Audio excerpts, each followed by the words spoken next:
The Art of War by Sun Tzu. Part 1.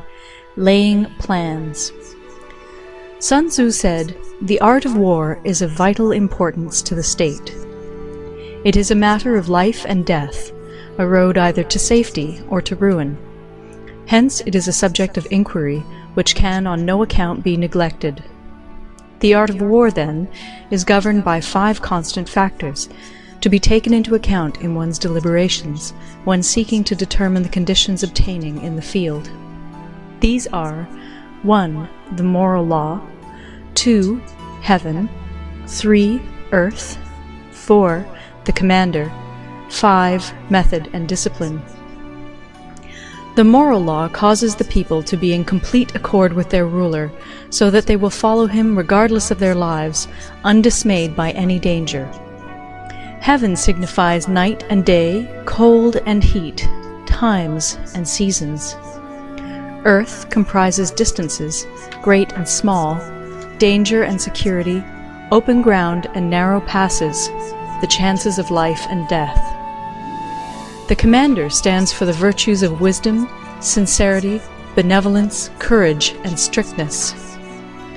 By method and discipline are to be understood the marshalling of the army in its proper subdivisions, the graduations of rank among the officers, the maintenance of roads by which supplies may reach the army, and the control of military expenditure. These 5 heads should be familiar to every general. He who knows them will be victorious. He who knows them not will fail. Therefore, in your deliberations, when seeking to determine the military conditions, let them be made the basis of a comparison in this wise. 1. Which of the 2 sovereigns is imbued with the moral law? 2. Which of the 2 generals has most ability? 3. With whom lie the advantages derived from heaven and earth? 4. On which side is discipline most rigorously enforced? 5. Which army is stronger? 6. On which side are officers and men more highly trained? 7. In which army is there the greater constancy both in reward and punishment? By means of these 7 considerations I can forecast victory or defeat. The general that hearkens to my counsel and acts upon it will conquer. Let such a one be retained in command. The general that hearkens not to my counsel nor acts upon it will suffer defeat. Let such a one be dismissed. While heeding the profit of my counsel, avail yourself also of any helpful circumstances over and beyond the ordinary rules. According as circumstances are favorable, one should modify one's plans. All warfare is based on deception. Hence, when able to attack, we must seem unable. When using our forces, we must seem inactive. When we are near, we must make the enemy believe we are far away. When far away, we must make him believe we are near. Hold out baits to entice the enemy, feign disorder, and crush him. If he is secure at all points, be prepared for him. If he is in superior strength, evade him. If your opponent is of choleric temper, seek to irritate him. Pretend to be weak, that he may grow arrogant. If he is taking his ease, give him no rest. If his forces are united, separate them.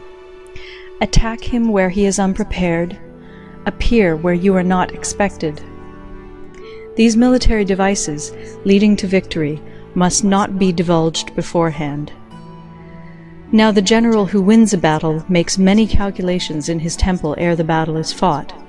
The general who loses a battle makes but few calculations beforehand. Thus do many calculations lead to victory, and few calculations to defeat. How much more no calculation at all? It is by attention to this point that I can foresee who is likely to win or lose. End of Part 1. Part 2. Waging War. Sun Tzu said, "In the operations of war, where there are in the field 1,000 swift chariots, as many heavy chariots, and 100,000 mail-clad soldiers, with provisions enough to carry them 1,000 li, the expenditure at home and at the front, including entertainment of guests, small items such as glue and paint, and sums spent on chariots and armor, will reach the total of 1,000 ounces of silver per day. Such is the cost of raising an army of 100,000 men. When you engage in actual fighting, if victory is long in coming, then men's weapons will grow dull and their ardor will be damped. If you lay siege to a town, you will exhaust your strength. Again, if the campaign is protracted, the resources of the state will not be equal to the strain. Now, when your weapons are dulled, your ardor damped, your strength exhausted, and your treasure spent, other chieftains will spring up to take advantage of your extremity. Then no man, however wise, will be able to avert the consequences that must ensue. Thus, though we have heard of stupid haste in war, cleverness has never been seen associated with long delays. There is no instance of a country having benefited from prolonged warfare. It is only one who is thoroughly acquainted with the evils of war that can thoroughly understand the profitable way of carrying it on. The skillful soldier does not raise a second levy. Neither are his supply wagons loaded more than twice.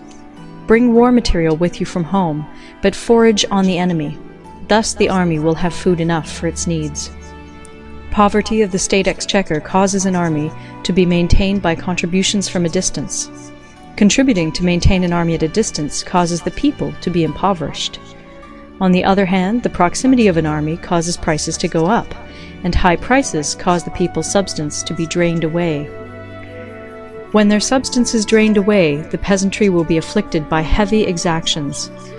With this loss of substance and exhaustion of strength, the homes of the people will be stripped bare, and 3/10 of their income will be dissipated, while government expenses for broken chariots, worn-out horses, breastplates and helmets, bows and arrows, spears and shields, protective mantles, draft oxen, and heavy wagons will amount to 4/10 of its total revenue.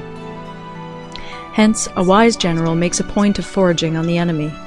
1 cartload of the enemy's provisions is equivalent to 20 of one's own, and likewise a single picul of his provender is equivalent to 20 from one's own store. Now, in order to kill the enemy, our men must be roused to anger. But there may be advantage from defeating the enemy, they must have their rewards. Therefore, in chariot fighting, when 10 or more chariots have been taken, those should be rewarded who took the first. Our own flags should be substituted for those of the enemy, and their chariots mingled and used in conjunction with ours. The captured soldiers should be kindly treated and kept. This is called using the conquered foe to augment one's own strength. In war, then, let your great object be victory, not lengthy campaigns. Thus it may be known that the leader of armies is the arbiter of the people's fate, the man on whom it depends whether the nation shall be in peace or in peril. End of Part 2.